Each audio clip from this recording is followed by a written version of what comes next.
पिता, बेटा हमें रोज कम से कम एक नेक काम जरूर करना चाहिए। बताओ आज तुमने कौन सा नेक काम किया? बेटा, मैंने एक आदमी को बस में चढ़ने में मदद की। पिता, शाबाश, मगर कैसे? बेटा, बस चल पड़ी थी और वह आदमी बस के पीछे भाग रहा था, तो मैंने उसके पीछे अपना कुत्ता छोड़ दिया। कुत्ते के डर से वह और तेजी से दौड़ा और बस में चढ़ गया। एक महिला के 3 दामाद थे। उसके दामाद उसे चाहते भी हैं या नहीं, यह जानने के लिए एक दिन वह अपने पहले दामाद को लेकर तालाब के किनारे घूमने गई और उसमें कूद पड़ी। पहले दामाद ने उसे बचा लिया।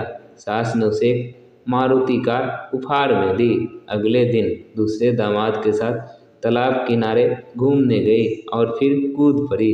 दूसरे दामाद ने भी बचा लिया। सास ने उसे एक मोटरसाइकिल दी। एक दिन बाद तीसरे दामाद को लेकर गई और तालाब में कूद पड़ी। तीसरे दामाद ने सोचा, लगता है मुझे तो यह साइकिल ही मिलेगा, खामखा मेहनत क्यों करना, फायदा और बचाना नहीं। सासू माँ डूब गई, लेकिन अगले दिन इस दामाद को मर्सिडीज कार मिली। कैसे? अरे भाई, ससुर ने दी। न्यायाधीश चोर से, कभी सोचा है कि आखिर तुम जैसे लोगों ने इस देश और समाज का क्या भला होता है? चोर, सोचा है साहब, हम जैसे लोगों के कारण ही तो पुलिस विभाग और न्याय विभाग में हजारों लोगों की नौकरी मिलती है। ग्राहक, लगता है आपके रेस्तरां में साफ सफाई का बहुत ध्यान रखा जाता है। मैनेजर, जी थैंक यू सर। ग्राहक, हर चीज़ से साबुन की गंध आती है, सूप से, चिकन से, सलाद से और नान से। एक अभिनेता ने उसके पुत्र से पूछा, इतनी गर्मी में घर की खिड़कियों के पर्दे और शीशे क्यों चढ़ा रखे हैं? अभिनेता, अगर पर्दे और शीशे गिरा दिए तो लोग क्या कहेंगे कि इतने बड़े स्टार के पास एयर कंडीशन गाड़ी भी नहीं है। एक वकील अपना ऑफिस खोला।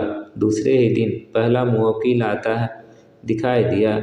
जैसे मुवक्किल घुसने लगा, वकील टेलीफोन उठा के 2 सेकंड ठहरो और बोला, देखो राय बहादुर, तुम नाकू जी से कहो कि वह केस जीत गए हैं। फिर आए हुए व्यक्ति की ओर देखकर बोला, जी जनाब फरमाइए, मैं आपकी क्या सेवा कर सकता हूँ? वह हिचकिचाते हुए बोला, मेरी सेवा नहीं, मैं तो खाली आपका टेलीफोन ठीक करने आया हूँ। महिला, कैशियर, मुझे कुछ दिनों की छुट्टी चाहिए क्योंकि मुझे ऐसा लग रहा है कि मेरी सुंदरता कम हो रही है। बैंक मैनेजर, क्या मतलब? महिला, कैशियर, पुरुषों ने पैसा गिनकर लेने शुरू कर दिए हैं। जनगणना का कार्य हो रहा था। जनगणना अधिकारी ने एक व्यक्ति से पूछा, आप क्या काम करते हैं? उस व्यक्ति ने उत्तर दिया, मेरी एक कंपनी है। कहाँ? वह देखो। उस व्यक्ति ने कपड़े धोती पत्नी की ओर संकेत करते हुए उत्तर दिया। श्याम, मेरा पत्र कहाँ है? डाकिया, आपका नाम क्या है? श्याम, अब मैं अपना नाम स्वयं क्यों बोलूं? अच्छा नहीं लगता, देख लीजिए उसी पर लिखा होगा।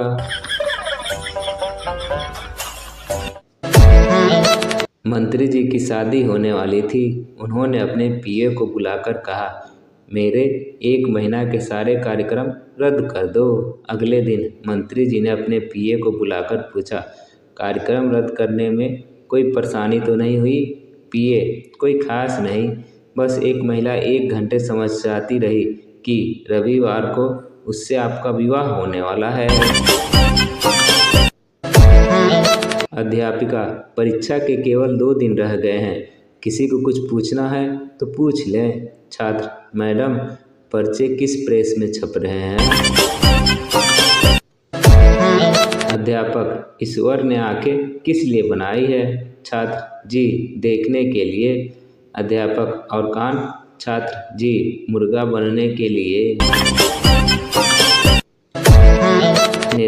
नेता अपने सहायक से, कल जब मैं भाषण दे रहा था तो एक आदमी मेरी नकल कर रहा था, तुम्हें उसे मना करना चाहिए था। नेता सहायक का नेता से, साहब मैंने उससे कहा था कि बेवकूफ़ पागलों की नकल नहीं करते।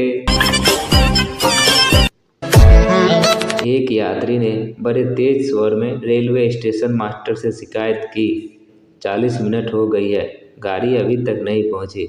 स्टेशन मास्टर ने कहा, घबराइए नहीं, यह टिकट 24 घंटे तक चल सकता है। एक बार एक किसान के खलिहान से धान की चोरी हो गई। लोगों ने कहा, रिपोर्ट क्यों नहीं करते? किसान बोला, पुलिस आएगी, मैं अपना गेहूं भी गंवाना नहीं चाहता। पहला मित्र, कल तुम डॉक्टर की दुकान पर क्यों खड़े थे? दूसरा मित्र, भूलने की दवा ले रहा था ताकि आपसे कर्जा लेकर आपको ही पिला दूं। छोटा बच्चा, पिताजी अब आपको गाय के लिए भूसा लाने की जरूरत नहीं। पिता बच्चे से, क्यों? बच्चा, आज मास्टर साहब ने कहा कि मेरे सर में भूसा भरा हुआ है। शिक्षक, जहाँ न पहुँचे रवि वहाँ पहुँचे कवि, उक्ति की पुष्टि के लिए उदाहरण दो। छात्र, कवि सम्मेलन का रात को होना। पिता, अंधेरा होने से पहले घर पर आ जाना। पुत्री, लेकिन डैडी अब मैं बच्ची नहीं हूँ। पिता, मुझे मालूम है, इसलिए मैं तुम्हें कह रहा हूँ कि अंधेरा होने से पहले घर आ जाना।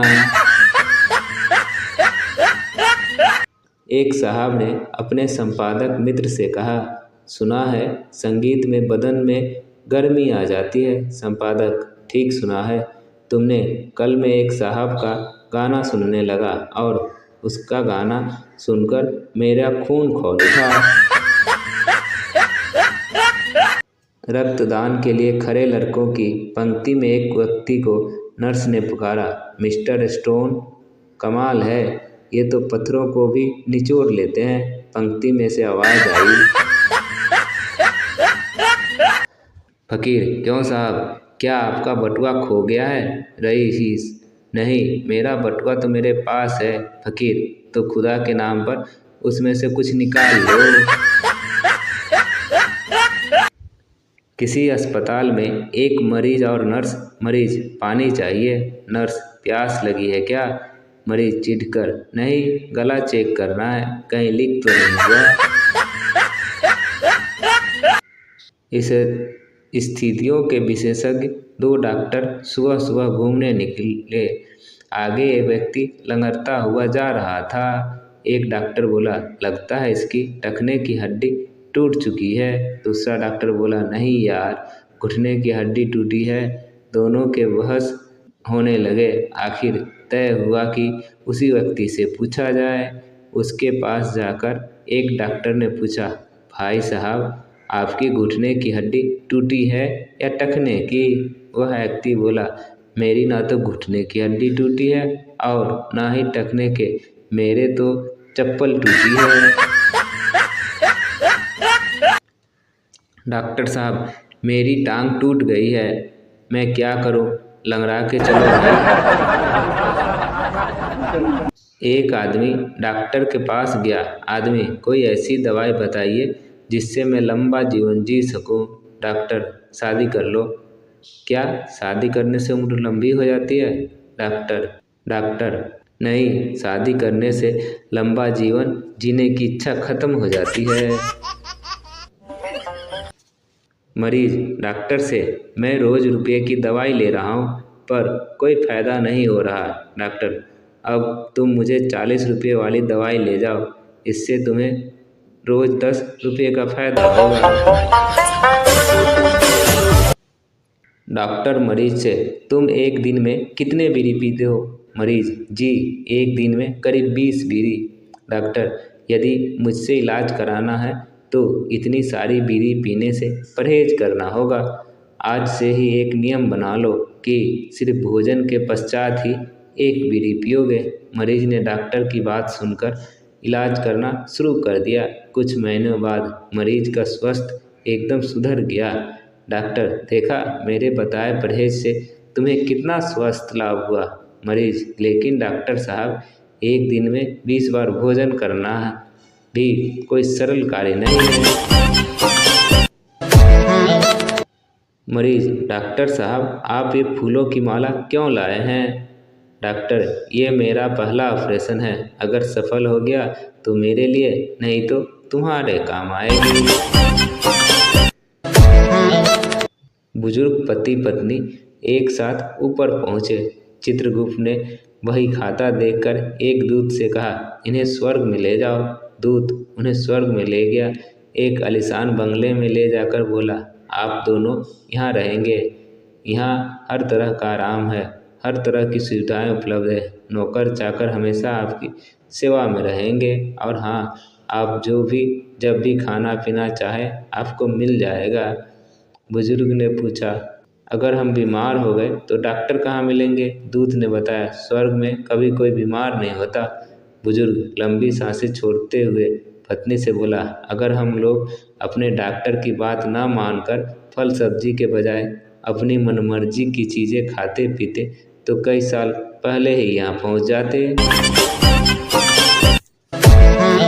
मरीज, डॉक्टर साहब, मेरे पास इलाज के लिए पैसे नहीं है। आप मेरा इलाज कर दें तो मैं भी आपके काम आ सकूं। डॉक्टर, तुम क्या काम करते हो? मरीज, जी मैं कब्र खोदता हूँ, आपकी फ्री में खोद दूंगा। एक महिला थर्मामीटर गलत पढ़कर फ़ोन पर, डॉक्टर साहब कृपया जल्दी आइए, मेरे पति का टेम्परेचर 120 है। डॉक्टर, अगर ऐसा है तो फिर मेरा काम नहीं है, आप फायर ब्रिगेड को फ़ोन कीजिए। सच सच बताइए डॉक्टर साहब, मेरे बचने की कितनी संभावना है? डॉक्टर, 100%। आंकड़े बताते हैं कि इस रोग में 10 में से 9 आदमी मरते हैं और मैं 10 मरीजों में से 9 मर चुका हूँ, तुम 10वें हो। चिकित्सक, इस दुनिया में चिकित्सकों के दुश्मन बहुत कम हैं, रोगी मगर उस दुनिया में बहुत हैं। डॉक्टर बेहोश मरीज को देखकर, यह तो मर गया है। मरीज होश में आकर, मैं तो जीवित हूँ। मरीज की पत्नी मरीज पति से, कुछ तो सोच समझ कर बोलना कीजिए, इतने बड़े डॉक्टर हैं, झूठ बोलेंगे क्या? मरीज डॉक्टर के पास गया। मरीज, डॉक्टर साहब, मेरे कान में मटर का पौधा उग गया है। डॉक्टर, यह तो बड़ी हैरानी की बात है। मरीज, जी हाँ डॉक्टर साहब, हैरानी की बात तो है, क्योंकि मैंने तो अपने कान में भिंडी की बीज डाले थे। डॉक्टर मरीज से, अब तबीयत कैसी है? मरीज, पहले से ज़्यादा खराब है। डॉक्टर, दवाई ले ली थी? मरीज, आपने दी तो थी। डॉक्टर, मेरा मतलब दवाई खा ली थी? मरीज, नहीं डॉक्टर साहब, दवाई की शीशी तो भरी हुई थी। डॉक्टर, अरे बेवकूफ़, मेरा मतलब है दवाई पी ली थी। मरीज, नहीं डॉक्टर साहब, दवाई तो लाल थी। डॉक्टर, अरे गधे, दवाई को पी लिया था। मरीज, नहीं डॉक्टर साहब, पी लिया तो मुझे था। दोस्तों, आप लोगों को हमारी जोक कैसी लगती है कमेंट कर ज़रूर बताएं। अच्छी लगती है तो लाइक कर दें और चैनल को सब्सक्राइब कर दें। और हाँ दोस्तों, अपने 2 दोस्तों के साथ भी शेयर करें ताकि वो भी हंसी का मज़ा ले सकें। धन्यवाद।